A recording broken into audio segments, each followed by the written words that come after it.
来，乡亲啊，继续来看这件有够惊险，加在是有惊无险。高雄市一台公车驶到前镇区一个路段时阵，甲一台载着铁的货车相压撞，结果这个铁啊竟然是撞破插入去车窗。当时这个车顶是坐4个乘客，惊一个破胆，好哩加在无受伤，拢平安。原来是因为这个货车所在的铁啊伤长了，超出着车身，才会发生这件事故。这个货车司机除了要赔偿公车的损害，上悬各会方罚款18000块。看到监视器画片，一台公车一路直驶，结果头前一台货车倒滑的是和公车相压着。会另外一个角度来看，货车后壁载更近，插入去公车倒边后壁的车窗。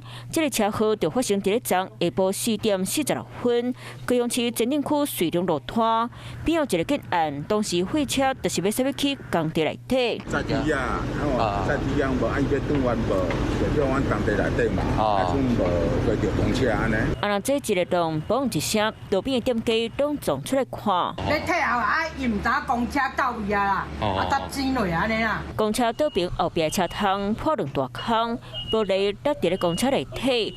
这个灰拄好是轮椅使用者的座位，加在当时无人坐伫咧车。看有人受伤啊？没有受伤哦。通联客运讲，当时车顶有4个乘客，3个人坐伫咧后壁，1个人坐伫正边，才无人受伤。不过4个人都已经惊死啊！特别警察接到报案来到现场处理，发现货车载更轻，已经飞开。装载货物超过规定长度，处新台币3000元以上1800元以下罚款。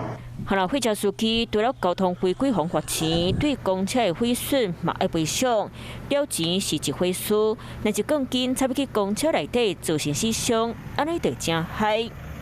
Hello， 我是雷亚，想要抢先掌握最及时的新闻资讯吗？赶快订阅、按赞、开启小铃铛，锁定华视新闻 YouTube 频道。